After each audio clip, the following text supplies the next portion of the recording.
तो hello good morning to कैसे हैं आप लोग। उम्मीद करते हैं सभी अच्छे होंगे। तो आज की क्लास बहुत ही बेहतरीन होने वाली है। जो ज्योग्राफी का जो क्वेश्चन आता है एग्जामों में, यानी बीपीएससी का जो एग्जाम होने वाला है उसमें ज्योग्राफी का जो क्वेश्चन आता है 48 क्वेश्चन आता है। कितना आता है? तो 40 क्वेश्चन आपका जो पेपर लीजिएगा उसमें आएगा, और जीएस जो होता है उसमें 8 क्वेश्चन रहता है ज्योग्राफी का, 8 क्वेश्चन ज्योग्राफी का, 8 हिस्ट्री का, 8 उसके बाद आपका रहेगा मैथ का, और 8 क्वेश्चन जो आपका रहेगा करंट अफेयर, और 8 क्वेश्चन रहेगा साइंस का। उस तरह 5 भागों में बटा रहता है जो 40 क्वेश्चन जो आते हैं जीएस में। जीएस में टोटल कितने होते हैं? आपका 40 क्वेश्चन होते हैं, जिसमें से 8 क्वेश्चन आपका ज्योग्राफी का रहता है। और ऐसे आपका जो जीएस उसके बाद पेपर 1 पेपर 2 में आप कोई भी एक ज्योग्राफी सब्जेक्ट लिए हुए तो उसमें तो 40 क्वेश्चन आपका रहेगा। ये सभी कोई जानता है, ठीक है। तो 40 इधर का और 8 उधर का, 48 क्वेश्चन। 48 क्वेश्चन जो है, मैं अगर कहूं आपसे कि 48 क्वेश्चन में से आपका 44 यानी 44 प्लस क्वेश्चन, 44 से 45 क्वेश्चन सिर्फ एक बुक से पूछा हुआ है, वो भी टीयर 1 और टीयर 2 और टीयर 3 दोनों में, यानी 2 और 3 दोनों में ही एक ही बुक से आया हुआ था क्वेश्चन। तो आप यकीन नहीं कीजिएगा, आज वीडियो देखिए लास्ट तक, आपको एकदम पूरी तरह से विश्वास हो जाएगा। मैं इसलिए आप ये वीडियो बना रहा हूं ताकि आपको खुद भी विश्वास हो जाए, और इसको बहुत जल्द 2 से 3 दिनों में, या कमेंट कीजिएगा, ज़्यादा से ज़्यादा डिमांड कीजिएगा तो हो सकता है कल से ही उस बुक के लाइन बाय लाइन पढ़ना शुरू कर दूंगा। और यकीन मानिए उस बुक को अगर पूरा पढ़ जाते हैं तो एकदम गारंटी है कि भाई साहब अगर कितनों बदल देगा क्वेश्चन, कितना भी क्वेश्चन बदल दे तो 40 से ज़्यादा क्वेश्चन उसमें से लड़ेगा, गारंटी। 48 क्वेश्चन बोला ना पूरे दोनों मिलाकर, तो 40 प्लस क्वेश्चन आपका दोनों मिलाकर लड़ जाएगा। आपका सिर्फ ज्योग्राफी का पेपर जो होता है 40 नंबर का, उसमें 40 में आपका 35 क्वेश्चन नहीं आएगा तो हमसे पूछिएगा, ठीक है। क्वेश्चन शुरू करता हूँ, पहले एक एक क्वेश्चन को आप खुद मिलाइए, खुद समझिए, उसके बाद आप कमेंट करके बताइएगा किस तरह का एनालिसिस रहा और किस तरह का और कौन सा बुक है, सारी चीज़ के बारे में डिटेल समझाऊंगा। देखो पहला क्वेश्चन लिखा हुआ है, जैसे कि आप देख सकते हैं, ये जो टीयर 2 में आया हुआ था। टीयर 3 वाला का तो ऑलरेडी मैं वीडियो बना के अपलोड कर चुका हूं, उसको भी जाकर देख सकते हैं, एनालिसिस उसमें फुल डिटेल में किया हुआ, ठीक है ना। यहाँ पहला क्वेश्चन देखेंगे तो ये सबको ही पता है कि भाई साहब ये क्वेश्चन का आंसर बहुत सारे बुकों में मिल जाएगा, लेकिन मेरा बात बस इतना ही कहना है कि जिस बुक्स में बोल रहा हूँ उसमें से सब क्वेश्चन मिल गया, टोटल क्वेश्चन मिल गया, ठीक है। तो पहला क्वेश्चन का आंसर जो क्या होगा आप सभी देख सकते हैं, लेकिन निम्नलिखित में से कौन सा भारत का पूर्वी देशांतरीय और दक्षिणी अक्षांश है, ठीक है। तो पूर्वी देशांतर और दक्षिणी अक्षांश पूछ रहा है। पूर्वी देशांतर मतलब मतलब किधर साइड के पूछ रहा है? पूर्वी देशांतर, तो पूर्वी दिशा हो गया हम लोग इस साइड वाला, ठीक है, इस वाले के पूछ रहा है। ये पूर्वी देशांतर पूछ रहा है, और वही दक्षिणी अक्षांश पूछ रहा है। दक्षिणी अक्षांश मतलब होता है कि सबसे नीचे वाला के पास पूछ रहा है, ठीक है। तो इसका आंसर क्या हो जाएगा? यहाँ देखिए पूरी डिटेल में इसका आंसर दिया हुआ है, देख सकते हैं, आपकी स्क्रीन पर दिख रहा होगा, है कि नहीं है। यहाँ देखेंगे तो अक्षांशीय और देशांतरीय विस्तार लिखा हुआ है, जिसमें है ना आपका पूर्वी देशांतर में देखेंगे तो 97-25 है, ठीक है। 68 से लेकर 97-25 तक, 68 से शुरू हुआ और 97-25 तक गया हुआ, ठीक है। और ये सारी चीज़ें जानते हैं, ऐसा नहीं है कि कोई बच्चे नहीं जानते, बहुत सारे बच्चे जानते हैं। इसका दक्षिणी जो है भारत में दक्षिणी देखेंगे तो 6 डिग्री 45 मिनट तक है, ठीक है। तो यहाँ जो आंसर जो लिखा हुआ है, यहाँ पे जो आंसर दिया हुआ है दक्षिणी बिंदु, इसमें जो है ना, देखो भारत का अगर मुख्य भूमि को पूछता है ना, तब जाके आपका बोल सकते हैं कि भाई साहब है ना कि 8 डिग्री 4 मिनट शुरू होगा, ठीक है। 8 डिग्री 4 मिनट शुरू होगा, ये नॉर्थ वाला, ठीक है ना, बोल सकते हैं। लेकिन यह भारत का मुख्य भूमि कहीं भी नहीं बोला है, नहीं बोल रहा है कि भारत का मुख्य भूमि। जब भारत का सबसे पूर्व और सबसे दक्षिणी, तो सबसे दक्षिणी कौन होता है? 6 डिग्री 4 मिनट होता है, याद रखिएगा। सबसे दक्षिणी का मतलब होता है कि अंडमान निकोबार होता है ना, वो भी तो भारत का हिस्सा है कि नहीं है।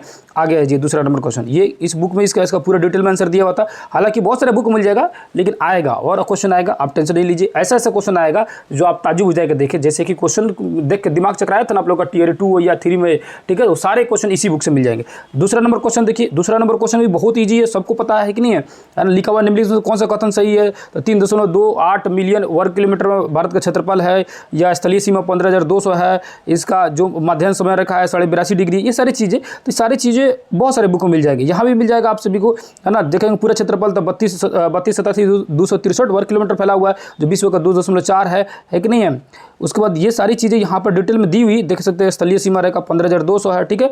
तो ठीक है, ये मिल रहा है इस बुक में। आगे आइए, धैर्य रखिए, और भी क्वेश्चन मिलेगा, सारे क्वेश्चन का आंसर मिलेगा। 3 नंबर आइए, यहाँ देखिए क्वेश्चन ये लिखा हुआ है, इसका वही आ गया कि इसकी लंबाई और चौड़ाई के बाद पूछ रहा है कि कितना से कितना है ना। तो उत्तर से दक्षिण देख सकते हैं, यही ऊपर में ही इसका आंसर दिया हुआ था, यहाँ देख सकते हैं लिखा हुआ है ना। इसकी वास्तविक दूरी ना 3,214 किलोमीटर, उत्तर से दक्षिण और पूरब से पश्चिम 2,933 किलोमीटर था, ठीक है ना। आगे जाइए, अगला क्वेश्चन देखते हैं, है ना। यहाँ पर वही आंसर, फिर दोबारा वैसी चीज़ का आंसर है, ठीक है।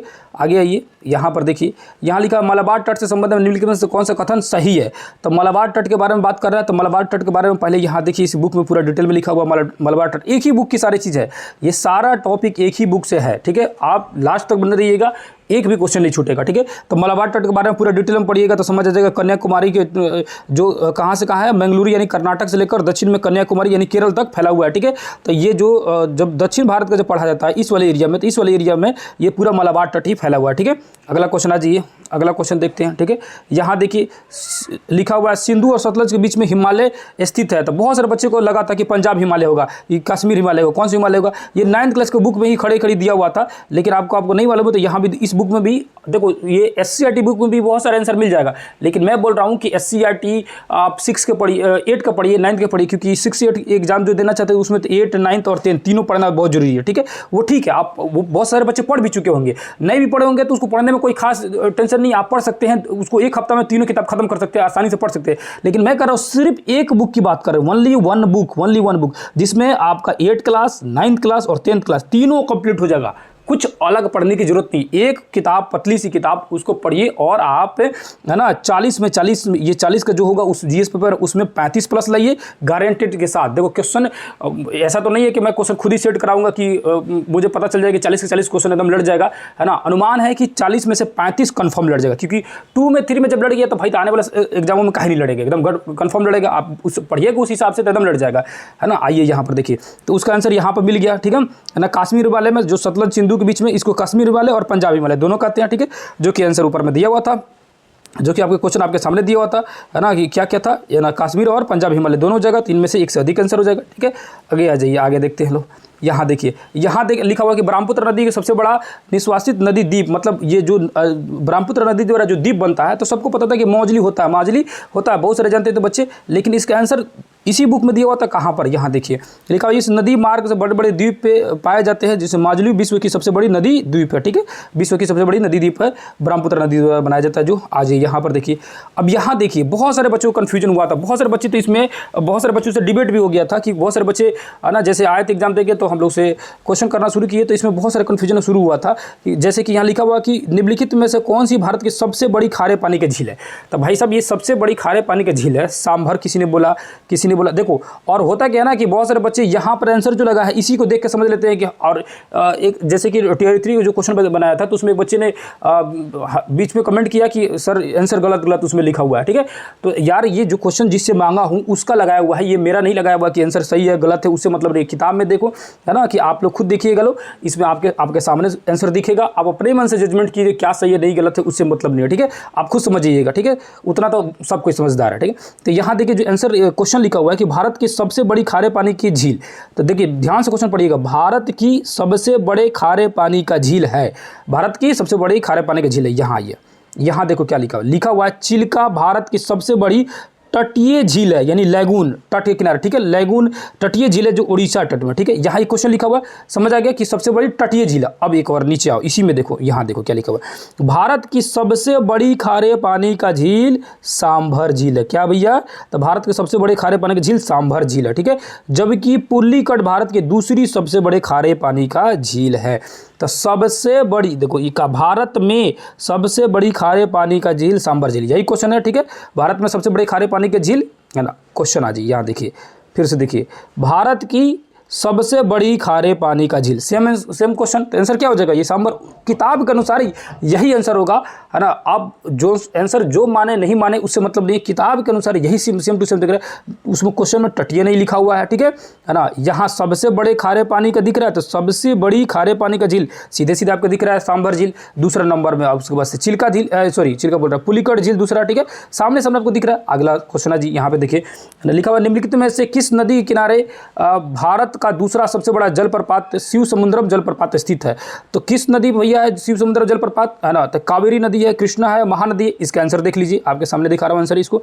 आज यहाँ देखिए, यहाँ सामने लिखा है भारत का दूसरा सबसे बड़ा जलप्रपात कावेरी नदी, जिसे शिव समुद्रम के नाम से जाना जाता है। तो शिव समुद्रम जलप्रपात कहाँ भैया, तो कहाँ आंसर इसमें मिल रहा है, कावेरी नदी, है कि नहीं है। अब या तो, है ना, या तो मान के चलो कि अगर कोई कमेंट कर रहा है कि क्वेश्चन आंसर गलत है, तो या तो किताब में गलत लिखा हुआ है, या तो ये आपको जानकारी नहीं है, ठीक है। यही दो हो सकता है कि नहीं है। तो इसमें क्या हो जाएगा, कावेरी हो जाएगा, ठीक है। अगला देखिए, अगला क्वेश्चन आइए, अगला क्वेश्चन देखते हैं। यहाँ देखिए, विश्व में सर्वाधिक वर्षा वाला स्थान मानसीराम किस राज्य में स्थित है? तो किस राज्य में है भैया? तो यहाँ देखो, कभी पहले क्वेश्चन क्या पूछता था कि विश्व में सबसे ज़्यादा वर्षा किस क्षेत्र में होता है? तो मानसीराम में।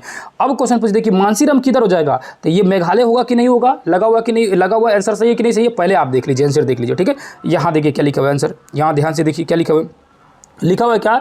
यह शाखा वहाँ विस्तृत रूप से विस्तृत क्षेत्रों में वर्षा करती है। इसकी एक शाखा उप शाखा मेघालय के गारो शिखर पर स्थित मानसीराम में वर्षा करती है, जो विश्व में सर्वाधिक औसतम वर्षा वाला वार्षिक वर्षा प्राप्त करता है। तो विश्व में सबसे ज्यादा वार्षिक वर्षा कौन करता है? मानसीराम, जो कि कहाँ है? मेघालय में। दिख गया आंसर, मेघालय में। अगला क्वेश्चन आ जाइए, अगला क्वेश्चन देखते हैं। देखो, सारे क्वेश्चन के आंसर मैं बताऊंगा A to Z आपको, और ये नहीं कि मैं बता रहा हूं सारे क्वेश्चन का आंसर कहीं कहीं अलग से खोज कर, सिर्फ एक ही बुक से बता रहा हूं भाई साहब, एक ही बुक से बता। यकीन मानिए, आपको एक ही बुक का PDF है, सारे चीज़ एक ही बुक का है।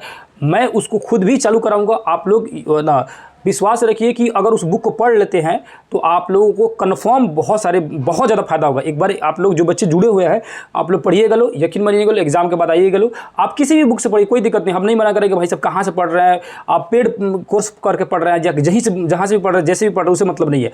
एक बार इस टाइम निकाल के मेरा भी वीडियो देख लीजिएगा, पढ़ लीजिएगा, है ना, इसलिए कि आपको बहुत फायदेमंद होगा। यकीन मानिए, लास्ट में आपको खुद पता चल जाएगा। यहाँ देखिए क्वेश्चन जो लिखा हुआ है, 70 सेंटीमीटर से कम वर्षा वाला क्षेत्र में जो होता है उसका प्राकृतिक वनस्पति वर्णन किस रूप में हुआ? तो अब कौन सा होता है जो 70 सेंटीमीटर से कम वर्षा वाला, इसमें से कौन सा चुने? ठीक है, पहले आंसर देखिए, आइए यहाँ पर, यहाँ देखिए, यहाँ लिखा हुआ कटीली वन एवं झाड़िया 70 सेंटीमीटर से कम वर्षा। सर ना, जगह भी दिया है, मध्य प्रदेश के इंदौर, आंध्र प्रदेश कुरनूल जगह दिया। बस इतना हम लोग खोजना था क्या कि क्या नाम होगा उसका? कटीली वन एवं झाड़िया। अब ये कटीली वन एवं झाड़िया कहाँ मिला? इसका आंसर यहाँ देखिए, कांटे एवं झाड़िया मिल गया, उसने कटिबंधी कांटे एवं झाड़िया, आंसर मिल रहा है। आगे आ जाइए, अगला क्वेश्चन है जी। भारत में इसका तो क्वेश्चन का इस क्वेश्चन का आंसर बहुत कोई गलती किया हुआ था, और आने के बाद हमसे भी पूछ रहा था लोग कि सर ये इसका आंसर क्या होगा? तो भाई साहब बहुत ज़्यादा कन्फ्यूजन हुआ था, जबकि इसको बहुत डिटेल में मैं समझाया था, बहुत डिटेल में बताया था बच्चों को, उसके बावजूद भी बहुत सारे गलती करके आए हुए थे क्वेश्चन। ठीक है, यहाँ देखिए इस क्वेश्चन का लिखा हुआ है कि भारत में चंदन जो लकड़ी होती है वो किस प्रकार के प्राकृतिक वनस्पति है? उष्ण कटिबंधीय, पर्णपाती है, मैंग्रोव वन है, सदाबहार है, कौन सा है? यहाँ ये इसका आंसर बुक में ही दिखा रहा हूँ आपको। यहाँ ये चंदन वन के बारे में दिया है, यहाँ पर देखिए उष्ण कटिबंधीय आर्द्र पर्णपाती, उष्ण कटिबंधीय आर्द्र पर्णपाती, पर्णपाती मतलब होता है पतझड़, ठीक है, आर्द्र मतलब होता है मानसून वाला, बारिश वाला, ठीक है। अब आर्द्र पर्णपाती दिख गया, पतझड़ वन दिख गया। अब यहाँ देखिए क्या लिखा हुआ, सागवान, सकुआ, शीशम, आम, महुआ, बांस, खैर, त्रिफला और चंदन दिख गया, चंदन है। अब आइए फिर से क्वेश्चन का, यहाँ पर क्या पूछ रहा था? चंदन के बारे में पूछ रहा था, तो क्या आंसर था उधर? उष्ण कटिबंधीय पर्णपाती वन। क्या था भैया? उष्ण कटिबंधीय पर्णपाती वन, यही था। ये होगा नहीं, ये होगा नहीं, तो क्या हो जाएगा? उष्ण कटिबंधीय पर्णपाती वन यानी पतझड़ वन। आ जाइए यहाँ पर, अगला क्वेश्चन आइए। यहाँ पर देखिए कह रहा है कि निम्नलिखित में से कौन सी विशेषता उष्ण कटिबंधीय सदाबहार वन की है? तो सदाबहार वन की विशेषता क्या भैया? तो आइए सदाबहार वन की विशेषता बता रहे हैं, क्या क्या है। पहली तो 200 सेंटीमीटर से अधिक वर्षा होगा, पहला बात। यहाँ पर ये सब वृक्ष वगैरह है, वृक्ष वहाँ पर घने वगैरह मिलेंगे, है कि नहीं है? तो इसका 200 सेंटीमीटर से क्या है, इसका अधिक बारिश होगा। तो इसका ऑप्शन देखिए, पहला ही ऑप्शन सही है, 200 है ना सेंटीमीटर से अधिक वर्षा होगा। यहाँ पेड़ जो है सदाबहार मिलेंगे, मतलब पत्ता वजह झड़ते नहीं है, ठीक है ना, और एक साथ अपनी पत्तियाँ को क्या होते हैं, गिराते हैं। ये तो स्टेटमेंट गलती है, लेकिन है ना दोनों स्टेटमेंट ऊपर वाला जो सही था, ये सही था, ये सही था, इस हिसाब से ये हो जाएगा आपका डी नंबर आंसर हो जाएगा। ठीक है, आगे आ जाइए, यहाँ समझिए, निम्नलिखित में से कौन सा बायोस्फीयर रिजर्व यूनेस्को द्वारा अंतर्राष्ट्रीय स्तर पर मान्यता प्राप्त नहीं है? अब देखो यहाँ क्वेश्चन पूछा था कि नहीं है ना, तो इसमें से कौन सा नहीं है जो इंटरनेशनल लेवल पर उसको मान्यता प्राप्त है? ठीक है, तो यहाँ देखिए इसका आंसर, अगर आप ये पढ़े रहते, ये वाला चीज़ जो मैं इसको पढ़ाया था, हालांकि उसमें ऑफलाइन पढ़ा रहा था, तो ये जो चीज़ें जो है आप इसको याद किए रहते 200 को 200, तो आप धड़ाक से पकड़ लेते, है ना। अब इसमें नाम कौन कौन दिया है, पहले इसको नाम देख लीजिए, क्या क्या दिया है? नीलगिरी, सुंदरवन और मन्नार की खाड़ी। अब आइए इसमें ढूंढिए कौन कौन है। ठीक है, आपका नीलगिरी मिल गया, मन्नार की खाड़ी मिल गया, सुंदरबन मिल गया।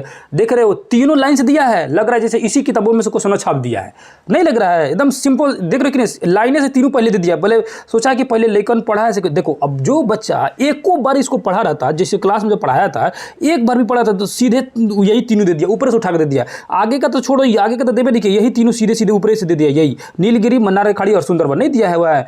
अब बताओ यहाँ क्वेश्चन जो दिया हुआ है कौन नहीं है, तो ऊपर नीलगिरी, मन्नार की खाड़ी, सुंदरबन ऊपर दिया, इनमें क्या हो जाएगा? इनमें से कोई नहीं, है ना, सब तो है। तो कह रहा है कि कौन मान्यता प्राप्त नहीं है, तो सब तो मान्यता प्राप्त है सभी तीनों।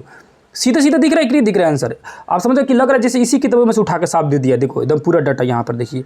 आ गया जी, अगला क्वेश्चन देखिए, है कि नहीं है ना। और बीच बीच में भाई साहब आप लोग से रिक्वेस्ट रहेगा कि अगर काम के लिए वीडियो लग रहा होगा कि इतना मेहनत क्यों इसको ढूंढने में और इसको पूरी तरह से, है ना, वीडियो को पीडीएफ बनाने में बहुत समय लगता है भाई साहब, और वीडियो बनाने में, है ना, काफ़ी समय लगता है। तो अगर मेहनत मेरा लग रहा होगा कि आपके लिए फ़ायदेमंद है तो कृपया, है ना, आप लोग ज़्यादा से ज़्यादा लाइक कीजिए, और सबसे ज़्यादा ज़रूरी है कि कमेंट कीजिएगा, है ना। कमेंट में कुछ भी बोल सकते हैं, या तो आपको पसंद नहीं आया होगा तो बोल सकते हैं कि एनालिसिस ठीक नहीं लगा, है ना, और बेहतर कीजिए, या अच्छा लगा होगा तो कृपया कमेंट कीजिए। कम से कम कमेंट से क्या होता है ना कि समझ आता है कि आपको कैसा लगा, है ना, उससे पता चलता है। देखो बहुत सारे बच्चे देखते हैं वीडियो लेकिन कमेंट नहीं करते हैं, लाइक नहीं करते हैं, तो थोड़ा सा इतना मेहनत कर रहा है आदमी तो थोड़ा सा कर सकते हैं, है ना। तो कृपया कमेंट करें, और क्लास को जो बुक मैं दिखा रहा हूँ उस बुक को शुरू करना है, जल्द से जल्द शुरू करना है, तो एक बार कमेंट कर दीजिएगा कि जल्दी से जल्दी शुरू कर दिया जाए, तो मैं उसको शुरू कर दूंगा, ठीक है ना। कल या परसों से अगर बोलिएगा तो शुरू कर दूंगा, वरना कोशिश किया जाएगा कि अगले हफ्ते से ज़्यादा से ज़्यादा बच्चों को अगर डिमांड होगा कि जल्दी से शुरू कीजिए, और उसको मैं शुरू करूंगा तो ऐसे नहीं कि अलग अलग से, उसको एक एक लाइन बाई लाइन में पढ़ाऊंगा। और भाई साहब मैं, अब विश्वास कीजिए, लास्ट तक आपको खुद पता चल जाएगा कि भाई साहब, है ना, इधर उधर के चक्कर मत न पड़िए, है ना। तो कोई नहीं है इसमें, है ना, आपको पेड कोर्स कीजिए, कुछ भी कीजिए, उससे कोई फायदा नहीं है। यहाँ पे देखिए आपको खुद समझ आ जाएगा। यहाँ देखिए क्वेश्चन क्या लिखा हुआ भैया, इसमें से कौन सा जो था, है ना, मतलब कौन सा आंदोलन जो था जो सुरक्षा से था, किसकी समझ से, वनीकरण से, मान पेड़ों की कटाई वगैरह से इसके ये आंदोलन संबंधित था। तो चिपको आंदोलन बहुत सारे बच्चों को पता था, इसका आंसर भी यहाँ पर दिया हुआ है। देखिए चिपको आंदोलन के बारे में कि पेड़ के कटाव वटाव से, ये सब अब बहुत पहले से बच्चे पढ़ते आ रहे हैं, ये सब जान रहे हैं, ठीक है। यहाँ जी, यहाँ लिखा हुआ है बहुउद्देशीय नदी परियोजना के संबंध में निम्नलिखित से कौन सा कथन सही नहीं है। देखो ध्यान रहो, पूछा है सही नहीं है। अब इसमें जानते रहते हैं कि बहुउद्देशीय परियोजना किस उद्देश्य से की जाती है, तो आपको पता रहता है। यहाँ पूरी कहानी दिया हुआ है बहुउद्देशीय परियोजना के बारे में कि इससे क्या फ़ायदा होता है, इससे क्या क्या फ़ायदा होता है। तो एक तो बाढ़ का नियंत्रण होता है, पेयजल आपूर्ति हो जाता है, जल विद्युत उत्पादन होता है, नहर के सिंचाई हो जाता है, पर्यटन हो जाता है, बहुत सारा होता है। ज्वालामुखी इसको आधुनिक भारत का मंदिर भी कहते हैं। इतना सारा कार्य इसे हो जाता है, मतलब ढेर सारे उद्देश्य से पूर्ति करता है कि नहीं है। तो इसमें से सिर्फ हो जाता कि नहीं है, तो अगर आप जानते रहते कि इनमें से क्या नहीं है, सॉरी ना, तो इसका आसानी से, अब देखो बहुत सारे बच्चे जो है अब यहाँ ऑप्शन देखेंगे नहीं और यहाँ देखेंगे आंसर इस तरह। तो भाई साहब जो आंसर लगाया हुआ है ना, सही है गलत है, इस पर बहस नहीं करना है, क्योंकि जो क्वेश्चन मैं मांगा हूँ उसका फोटो खींच के डाला हूँ। तो आप लोग ये नहीं, बहुत सारे बच्चे यहीं से जज कर लेते हैं कि देखिए ये सही लगा हुआ है, ये सही लगा हुआ है ना, कि ये आंसर आप गलत बता रहे हैं। तो भाई साहब वो कन्फ्यूजन में अगर कोई क्वेश्चन का आंसर गलत लगाया है, तो आप तो कम से कम समझ सकते हैं कि इसका आंसर सही गलत क्या हुआ। सामने आपको आंसर दिखा रहा हूँ, सामने क्वेश्चन दिखा रहा हूँ, तो इसमें आपको पता नहीं चल रहा है कि कौन सा सही होगा कौन सा गलती होगा, ठीक है। आगे आ जाइए, ठीक है।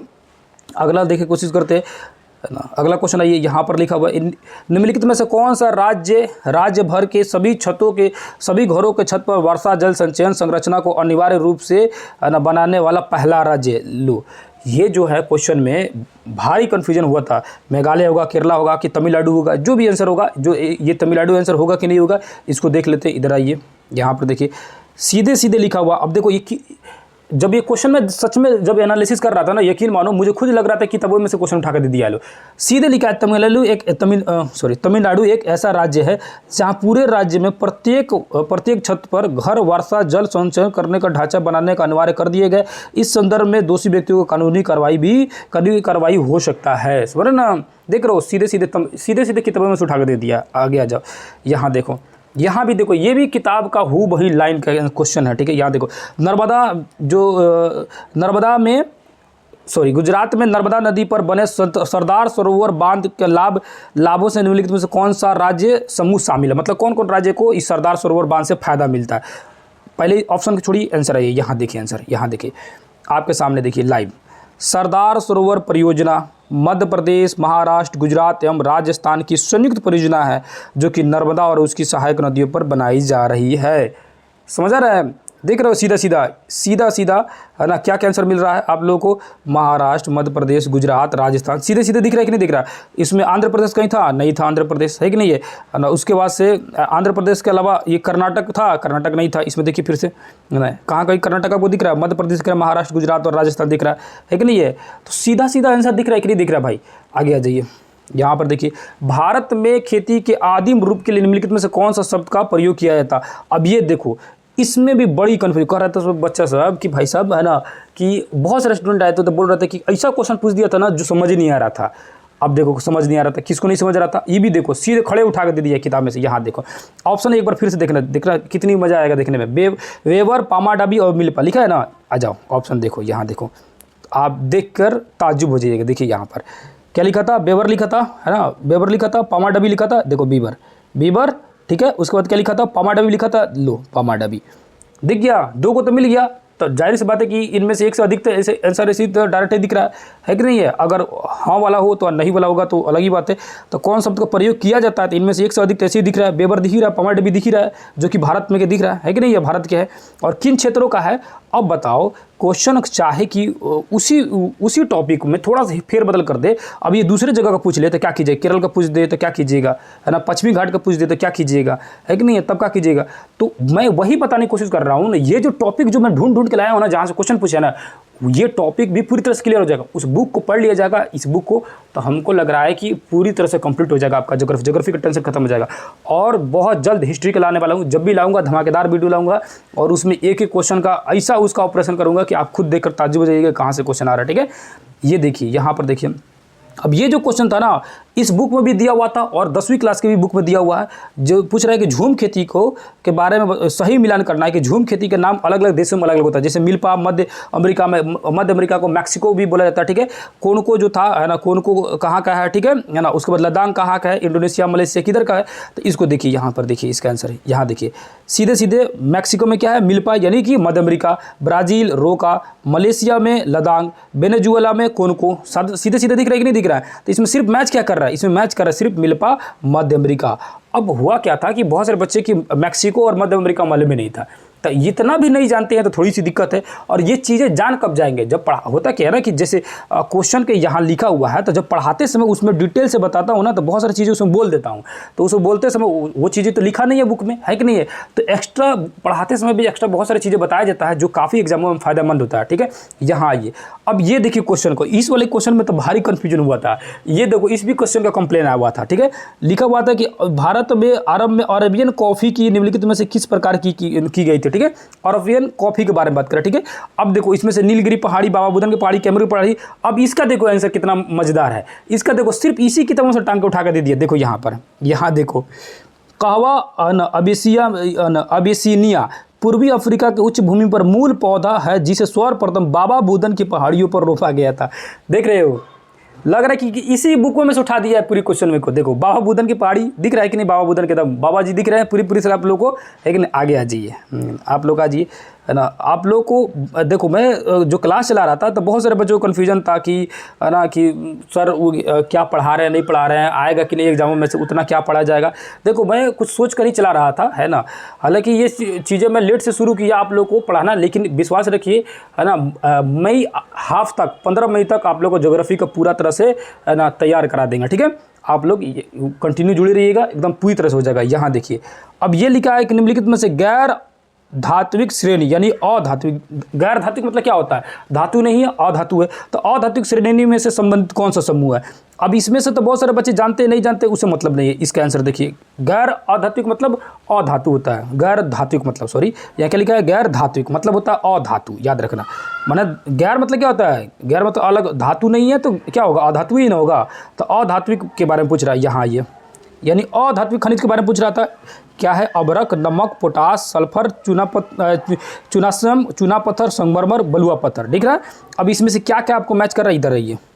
अभ्रक था, चूना पत्थर था, संगमरमर था कि नहीं था, लो आंसर मिल गया इसी किताब में से। आगे आ जाइए, अभी बताओ यहाँ तक हमको लग रहा है कि 26 कितना क्वेश्चन हो गया, 26 क्वेश्चन तक बता, एक ही बुक से भी दिखा रहा हूँ, है ना, ईमानदारी पूर्वक भाई साहब, एक ही बुक से बता रहा हूँ, किसी दूसरा बुक से, किसी दूसरे बुक से नहीं बता रहा हूँ, सिर्फ एक ही बुक से बता रहा हूँ, ठीक है। आगे आ जाइए ना, यहाँ देखिए, यहाँ देखिए, ये भी क्वेश्चन का बहुत सारे बच्चे जानते थे, बहुत सारे बच्चों को कन्फ्यूजन था कि पायराइट जो होता है सबसे ज़्यादा उत्पादक कौन करता है, और इसका भी आंसर देखो हूबहू किताबें में से छाप दिया, उठा दिया, इसी में से किताब में से उठा दिया। सीधे देखो, सिंपल है ना, सीधा देखो यहाँ पर देखो, पायराइट का मुख्य उत्पादक राज्य बिहार, पायराइट का मुख्य उत्पादक राज्य बिहार। लो आप लोगों को सामने एकदम सीधा दिख रहा है कि एकदम यही क्वेश्चन का सेम टू सेम, हमको लग रहा है ना कि यही किताब उठाया है और उठा के दे दिया, लो कि लो बाबू मार लो बिहार क्वेश्चन आंसर यही है कि नहीं। आगे आ जाओ, आगे देखो, है ना। अभी देखो इसका ऐसा ऐसा आप लोग को डिटेल में समझाऊंगा कि आप लोग कोई ऐसा नहीं बताएगा। देख लो कहीं भी आप लोग ढूंढ लीजिएगा, किसी भी कहीं भी देखिए, है ना। सबको क्या चिंता है कि भाई साहब मेरे पास आइए, पेड कोर्स कीजिए आप लोग, है ना। 2000 दीजिए, 3000 दीजिए, सबका यही चिंता है, ठीक है। आप लोग कहीं पढ़िए, कोई मतलब नहीं, कोई पेड कोर्स कर रहा है, कुछ भी कर रहा है, फ्री में यहाँ चल रहा है, तो क्या दिक्कत है भाई साहब। फ्री में आप लोगों को अगर इतना मिल जा रहा है तो कर लीजिए, है ना। 1 घंटा आधा घंटा का समय निकाल के एक बार वीडियो को देख लीजिएगा, इस जो ये वाला जो बुक चलाऊंगा, तो है ना। लास्ट में एग्जाम के बाद अगर आपको फ़ायदा पहुँचेगा, उसके बाद ही थैंक यू बोल दीजिएगा, कोई दिक्कत नहीं है कि नहीं। यहाँ आइए, यहाँ लिखा है भूतापीय ऊर्जा का दोहन केंद्र कहाँ स्थित है। अब देखो यहाँ से, है ना, लद्दाख का पुंगा घाटी होगा, अरावली का, राजस्थान का अरावली पर्वत वाला होगा कि हिमाचल वाला होगा, कौन सा होगा। अब कुछ पूछ रहा है भूतापीय ऊर्जा के बारे में पूछ रहा है, ठीक है। तो भूतापीय ऊर्जा यहाँ आइए, यहाँ देखिए जम्मू कश्मीर, वही अब लद्दाख हो गया, जम्मू कश्मीर के पुंगा घाटी, हिमाचल प्रदेश में मणिकरण क्षेत्र, और गुजरात महाराष्ट्र पश्चिमी घाट वाले, ढाल वाले, नर्मदा और सोन दामोदर घाटियों में, ये सब एरिया में ये सब क्या है, भूतापीय ऊर्जा उत्पन्न की जा सकती है, ठीक है। तो ये सारी जगह के बारे में कर रहा है ना। पुंगा घाटी के भी बड़ा, लद्दाख, वही जम्मू कश्मीर एरिया, ये सब के एरिया के बारे में बात कर रहा है कि नहीं कर रहा है। आगे जाइए, ये जब ये देखो, ये है ना कि यहाँ जो डाटा लिखा हो ना, ये मतलब आपके सामने PDF में दिख रहा है, ये छोटा सा पॉइंट है। जब इसी को पूरा डिटेल में पढ़िएगा ना, तो जो चीज़ें कन्फ्यूजन हो भी रहा होगा, हमें तो नहीं लगता कि कन्फ्यूजन हो रहा होगा, लेकिन अगर 1% का भी आपको अगर डाउट हो रहा होगा ना किसी क्वेश्चन में कि आंसर सही नहीं मिल पा रहा है, तो जब पूरी टॉपिक को डिटेल में पढ़िएगा ना, तो उसमें सारा चीज़ क्लियर हो जाएगा। क्योंकि बहुत सारी चीज़ें जरूरी नहीं है कि यहाँ सब चीज़ दे ही देगा, है कि नहीं है। जब उस चैप्टर को पढ़ाऊंगा ना, भूतापीय ऊर्जा जब पढ़ाया जाएगा, तो उसमें सारी चीज़ें क्लियर रूप से आपको समझ आ जाएगा, ठीक है। आगे आ जाइए, यहाँ देखिए, है ना। लौह इस्पात उद्योग के संबंध में निम्न में से कौन सा कथन सही नहीं है। देखो यहाँ पूछना है, गलत खोजना, ठीक है। इनमें से गलत कौन है, तो पहली बतिया मालूम रहेगा कि सही कौन है, तब न जानिएगा। देखिए लौह इस्पात उद्योग के बारे में जानिएगा। ये लौह इस्पात उद्योग मूल और आधारभूत अवरचना, यानी कि बेसिक इंफ्रास्ट्रक्चर के लिए मूल रूप से लौह इस्पात उद्योग पर निर्भर होता है, ठीक है। इस्पात प्राय आधुनिक के उद्योगों का क्या कहा जाता है, मेरुदंड कहा जाता है ना। यह कठोर होता है और ये आसानी से काटा और आकार दिया जा सकता है, ये सारी चीज़ दिया हुआ है। यहाँ देखोगे तो लौह इस्पात उद्योगों का आधारभूत उद्योग कहा जाता है, ये सब कहानी दिया हुआ है, ठीक है। इस पूरे कहानी को, इस पूरे डिटेल में जब कहानी पढ़िएगा तो आपको समझ आएगा कि इसमें कहीं भी ये नहीं दिया हुआ था कि इसको प्रकाश उद्योग कहा जाता है, ठीक है। प्रकाश उद्योग कहा जाता है, ये इसमें पूरी चैप्टर को पढ़िएगा तो आपको डिटेल में समझ जाएगा, ठीक है। आगे आ जाइए, आगे समझिए, यहाँ जानिए, यहाँ क्या लिखा हुआ है ना। यहाँ लिखा हुआ है कि पूर्व से पश्चिम गलियारे जुड़े हुए हैं। तो पूर्व से पश्चिम गलियारे का ये देखो, ये सीधे सीधे किताबें में से उठा दिया, इसको भी देखो, पूर्व पश्चिम गलियारा, यहाँ देखो, है ना। यहाँ लिखा हुआ है ये श्रीनगर से कन्याकुमारी और सिलचर से पोरबंदर जोड़ने वाला 7656 किलोमीटर, है ना, उत्तर दक्षिण पूर्व पश्चिम क्या है ना, पूर्व पश्चिम कॉरिडोर, यानी उसी को गलियारा कहा जाता है हिंदी में। देखो यहाँ ऊपर भी लिखा हुआ है पूर्व पश्चिम गलियारा। अब यहाँ देखो उत्तर और दक्षिण के बारे में पूछ रहा था, कहाँ से कहाँ हो जाएगा, श्रीनगर से कन्याकुमारी, और पूर्व से पश्चिम पूछ रहा था, कहाँ से, सिलचर से पोरबंदर। क्वेश्चन का पूछा था भैया, पूर्व से पश्चिम की उत्तर से दक्षिण, क्या पूछा था, पूर्व से पश्चिम, क्या था, सिलचर से पोरबंदर। सीधे सीधे दिख रहा है आप लोगों को किताबें में इसका आंसर। आगे आ जाइए, अभी और आइए, है ना। एक भी क्वेश्चन का छोड़ा नहीं जाएगा, सबके बारे में बताऊंगा, है ना। अब बताओ, एक ही बुक से 30 से ज़्यादा क्वेश्चन आप लोगों को दिखा चुके, लड़ रहा है। अब क्या चाहते हैं कि 40 के 40 क्वेश्चन एकदम उसको मतलब क्वेश्चन में आउट करा दीजिए, जैसे सब आउट करा रहा है सब। अरे देखो, अगर इस बुक से पढ़ लिया जाए ना, तो इतनी गारंटी है कि अगर क्वेश्चन पहले की तरह आउट ना हो, तो 2 में भी आउट हुआ था, 3 में भी आउट हुआ था, क्योंकि अभी का न्यूज़ हम लोग को पता चल रहा है कि इस तरह का हाल है। तो अगर सच्ची में अगर उस तरह का हालात नहीं हो ना, तो 65 से 70 जाने में मुश्किल हो जाता है कट ऑफ, समझ रहे ना। ये 80 85 90 कट ऑफ जाता है ना, किस लिए, क्वेश्चन आउट हो जा रहा है इसीलिए। 50% बच्चा तो खाली सेटिंग से पहुंच जा रहा है, सब पैसे दे के लिए, समझ रहे ना। तो इसीलिए दिक्कत हो जाता है। अगर वाकई में अगर क्वेश्चन इस बार नहीं आउट हो, क्योंकि बिहार में तो भाई कुछ भी संभव है, पता नहीं होगा नहीं आउट होगा, इसकी कोई गारंटी नहीं है ना। अभी तक बताओ, अब सुनने में आ रहा है कि आज से नहीं 10 साल पहले ही से BPSC में सेटिंग कर रहा है सब, कौन कर रहा है। अभी तो इल्ज़ाम लगा है अतुल प्रसाद पर, है ना। अब आरोप लगा, पता नहीं क्या थे नहीं थे, सही में उसमें मिला है कि नहीं मिला, अब वो सब हम लोग का विषय नहीं, हम लोग का मतलब पढ़ना। ईमानदारी पूर्वक अगर एग्जाम हो, तो अब बताओ कि अगर 40 क्वेश्चन में से आप लोग का 35 लड़ जा रहा है, इसी में से 35 में से आप 35 को सही बना देते हैं, 32 को सही बना देते हैं, तो क्या आप लोग का रिजल्ट रोक सकता है, कोई नहीं रोक सकता है। लेकिन ईमानदारी पूर्वक एग्जाम होता है, समझ ना। अब यहाँ देखिए लिखा है मिसमी, बरैल और लुसाई, ये तो जनजाति और पहाड़ियाँ दोनों है। लो आइए कैसे, है ना। और यहाँ एक और क्वेश्चन दे दिया है ना, प्राचीन चट्टानों निम्नलिखित सम्मिलित धारवाड़ कुटापा विध्यन, और इसका भी आंसर मिलेगा आगे, इधर आइए ना। यहाँ पूरी कहानी पढ़िएगा ना, तो यहाँ सब पूर्वोत्तर क्षेत्र के जितनी भी जनजाति है सब के बारे में दिया हुआ, सब चीज़ बारे में। दार्जिलिंग सिक्किम में, लेपचा अरुणाचल प्रदेश में, है ना, आपतानी, मीरी, डफला, मिसमी, देखो मिसमी मिल गया यहीं पर। असम मणिपुर के क्षेत्र में हमर जनजाति, नागालैंड, पूर्वी असम में नागा, मणिपुर, त्रिपुरा में कुकी, मिजोरम में लुसाई, देखो लुसाई मिल गया।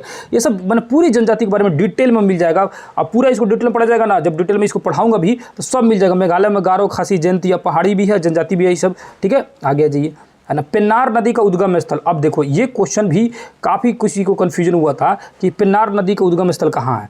अब इसका भी देखो सीधे किताब में से उठा दी, यहाँ देखो, यहाँ ये पेन्नार नदी, देखो ये 27 नंबर है। देखो इससे पहले 27 को नदी के बारे में पूरा दिया हुआ है, पूरी नदी के बारे में डिटेल से दिया हुआ है। तो 27वां नदी के नाम क्या, पेन्नार। कहाँ भैया, तो कर्नाटक, किधर, कर्नाटक, ठीक है ना। ये पहाड़ का नाम भले अलग मिल जाएगा लेकिन राज्य तो मिल रहा है ना कर्नाटक। इधर जी, यहाँ ये अब मिला, ये कौन सा, कर्नाटक, देखिए कर्नाटक, ठीक है। आगे जी, कर्नाटक, है ना, दिख गया आप लोग आंसर। आगे जी, अगला क्वेश्चन आइए, उष्ण कटिबंधीय मानसून पतझड़ वनों को वर्षा जल की औसत आवश्यकता होती है। तो उष्ण कटिबंधीय मानसून पतझड़ वन, अब देखिए यहाँ पूरी नाम को डिटेल्स याद रखिएगा। आगे जी, अब कितना सेंटीमीटर वर्षा चाहिए भैया, तो आगे जी यहाँ देखिए, यहाँ क्या लिखा हुआ है, उष्ण कटिबंधीय मानसून पतझड़ वन। यही मानसून, मानसून मतलब आर्द्र मतलब वही मानसून वाला, बारिश वाला, पर्णपाती मतलब होता है पतझड़, ठीक है। कितना चाहिए, तो कितना भाई चाहिए आप लोगों को, बारिश चाहिए तो 100 से 200 सेंटीमीटर के बीच में मिल चाहिए। 100 से कितना, 200 सेंटीमीटर में, ठीक है। तो यहाँ 100 से 150 मीटर नहीं, 100 से 200 तो नहीं दिया था, लेकिन 100 से 150 दिया हुआ था, यहाँ 150 से 200 दिया था। तो देखो आयोग अब इसका आंसर पता नहीं क्या माना, है ना, ये ध्यान नहीं है, आप लोग देख लीजिएगा, ठीक है। लेकिन आंसर हमारे हिसाब से दोनों होना चाहिए, क्योंकि 100 से, है ना, कितना दे रहा है ना, 200 सेंटीमीटर दे रहा है किताब के हिसाब से, ठीक है, बुक के हिसाब से। तो 100 से 150 तो इसके बीच में यहाँ आ गया, और उसके 150 से यहाँ आ गया, तो हिसाब से दोनों होना चाहिए। लेकिन ये भी आंसर जो है मान चल सकता है ना, एग्जैक्ट ये भी आंसर चल सकता है, क्योंकि 100 से शुरू हुआ तो ये 100 से मान रहा है, तो 100 से 150 यही, क्योंकि 100 कहीं शुरू नहीं है, कहीं शुरू नहीं, यहाँ है, ठीक है। अब जो भी इसका आंसर हो, लेकिन यहाँ पर जो दिया हुआ डाटा इसके हिसाब से मैं बता रहा हूँ कि यहाँ डाटा जो दिया हुआ आपके सामने दिया हुआ है, उष्ण कटिबंधीय अर्ध पर्णपाती वन जो है कि ये वन 100 से 200 सेंटीमीटर वाले क्षेत्र में मिलते हैं, ठीक है, 100 से 200 सेंटीमीटर, ठीक है। आगे जी, आगे देखिए क्वेश्चन, भारत में सर्वाधिक ज्वारीय वन क्षेत्र वाले राज्य कौन है। तो अब ये ज्वारीय वन क्षेत्र होता है, सबसे पहले आप लोगों को पता रहता है कि ज्वार भाटा किधर आता है। ये चीज़ें तो बहुत कॉमन चीज़ है, बहुत बार इसको पढ़ाता हूँ, है ना, 10th क्लास में भी बहुत सारे बच्चों को पढ़ा चुका हूँ। तो इसका तो आंसर बहुत सारे बच्चों को मुझे नहीं पता था कि पश्चिम बंगाल और गुजरात में, क्योंकि इस सब क्षेत्र में ज्वार भाटा ज़्यादा उठता है, ठीक है। लेकिन अगर नहीं भी पता रहता तो ये क्षेत्र मालूम रहता है कि गंगा, गोदावरी और ये कृष्णा नदी किसी के आसपास के क्षेत्रों में है, तो तभी भी आप समझ सकते थे, ठीक है। हालांकि गुजरात वाला क्षेत्र में ये सब नदी नहीं जाता है, ये गंगा नदी सिर्फ रहता है पश्चिम बंगाल साइड में, ठीक है। लेकिन दोनों क्षेत्र जगह डेल्टाई क्षेत्र वगैरह है, ठीक है। और इसके बारे में यहाँ पर थोड़ी सी दिया हुआ डाटा, लेकिन और इसके डिटेल में पूरे बुक में समझाया हुआ, आगे उसमें बहुत सारे डिटेल में समझाया हुआ, ठीक है। आगे जी, यहाँ देखिए, महालेख नामक पर्वत स्थित है। अब ये इस क्वेश्चन को भी बहुत सारे बच्चों को कन्फ्यूजन हो गया था कि भारत में, नेपाल में, भूटान में कहाँ हो जाएगा। देखो इसका लाइन बाई लाइन इसका आंसर बहु इसका आंसर दिया, देखो नेपाल। अब आ जाइए यहाँ पर, यहाँ देखिए, नेपाल का है। अब यहाँ देखिए क्या लिखा हुआ है, जिसमें महाभारत लेक और चूरो पहाड़ियाँ सम्मिलित। देखिए इसका आंसर यहाँ पे डाटा एकदम सीधे सीधे आप लोगों को सामने दिख गया, ठीक है। अब यहाँ आइए, है ना, फिर वही क्वेश्चन दोबारा रिपीट करके, शायद ये कितना हो गया, 39 क्वेश्चन हो गया, 40 क्वेश्चन आपको कंप्लीट हो गया लग रहा है ना। यहाँ देखिए ये क्वेश्चन जो लिखा है, नर्मदा और गुजरात में, है ना, नर्मदा नदी के जो सरदार सरोवर बांध है, जो ऊपर ही आपको समझा दिया था, जो आंसर बता दिया था ऊपर में आप लोगों को बता ही दिया था। कितना क्वेश्चन बता दिया मैं, 39 क्वेश्चन बता दिया, है ना। लास्ट क्वेश्चन किधर गया, लास्ट क्वेश्चन नहीं है शायद, है ना। लास्ट क्वेश्चन मतलब 39 क्वेश्चन का है, 39 क्वेश्चन है, लास्ट क्वेश्चन का ही ऊपर में सीक्वेंस गबड़ा गया होगा, ऊपर ही बता दिया होगा। नहीं भी होगा तो उसे कोई दिक्कत नहीं है। 39 क्वेश्चन दिखा आप लोग को, छोड़ो हटाओ, 39 क्वेश्चन दिखा, 39 क्वेश्चन में से 39 क्वेश्चन का आप लोग का आंसर दिखा, है ना। अब ये जो है एक ही बुक से मान के चलो कि 40 क्वेश्चन एक आएगा आप लोग का जीएस पेपर में, ठीक है। जीएस पेपर बोल रहा हूँ, जो आप जो पेपर लीजिएगा ज्योग्राफी का, उसमें, ठीक है, 40 क्वेश्चन आएगा, ठीक है। 40 क्वेश्चन में से भाई साहब बहुत सारे का होगा कि नहीं इतना नहीं लड़ेगा। मैं कह रहा हूँ हटाओ, छोड़ो, 40 नहीं लड़ेगा भाई साहब। आप लोग बताइए 35 लड़ेगा, 35 आने की संभावना है कि नहीं है आप लोगों को, है कि नहीं, आपको लग रहा है कि नहीं है, 32, है ना, 33, इतना कम से कम तो क्वेश्चन आने की संभावना, इतना आएगा, कंफर्म आएगा, इसी बुक से आएगा। कारण क्या है, 3 में भी यहीं से था, 2 में भी यहीं से था, ठीक है। और ये एक ही बुक पढ़ना है, अलग 10 बुक पढ़ने से, यहाँ वहाँ ढूंढने से, यहाँ वहाँ परेशान होने से कोई फ़ायदा नहीं है। आप यकीन मानिए, विश्वास रखिए मेरे पर, ठीक है, विश्वास रखिए।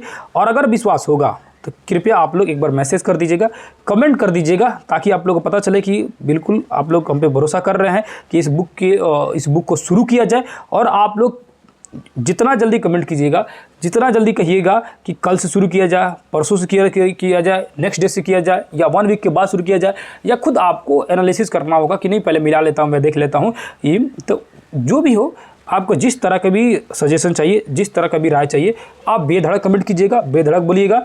उसको हम लोग शुरू कर दीजिए क्लास को, और क्लास बेजोड़ होने वाला है। पूरी मेहनत को झोंक दूंगा आप सभी के लिए, ठीक है। और आप सभी भी उतना ही ईमानदारी पूर्वक से पढ़िए, फीडबैक दीजिए कि किस तरह का हो रहा है। अभी जो चल रहा है ना वो क्लास जो 8 क्लास का मैं पढ़ा रहा हूँ थ्योरी क्लास में, 9 क्लास का जो पढ़ा रहा हूँ थ्योरी क्लास, 10th क्लास का भी बहुत जल्दी शुरू कर दूंगा, उसको भी पढ़ाऊंगा, ठीक है।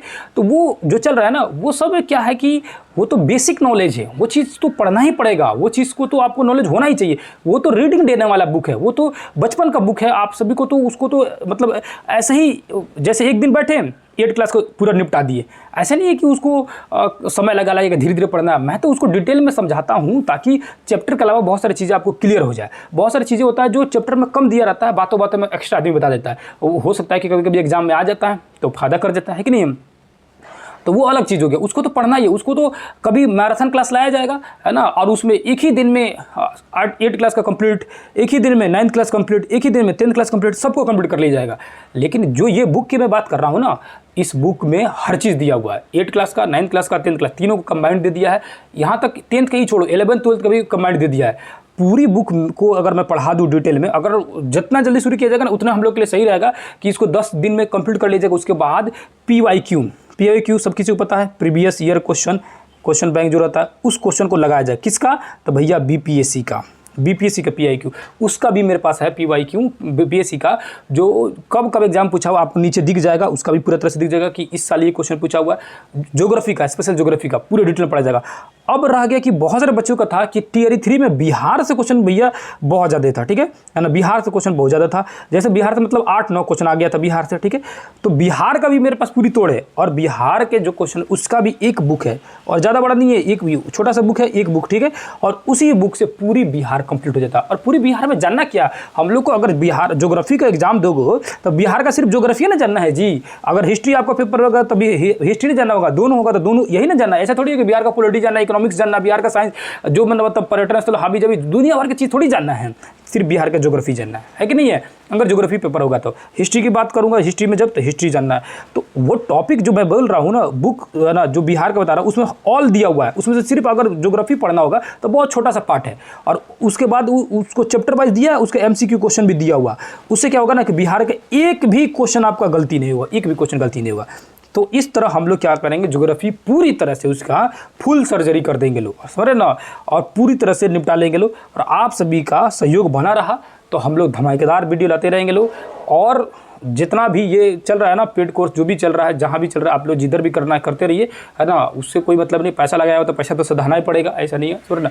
लेकिन विश्वास रहेगा तो हमारे पास भी जुड़ी रहिएगा, ज़बरदस्त क्लास चलेगा। अंत में यही बोलूँगा, है ना, कि काहे पड़े हो चक्कर में, कोई नहीं है टक्कर में, ठीक है।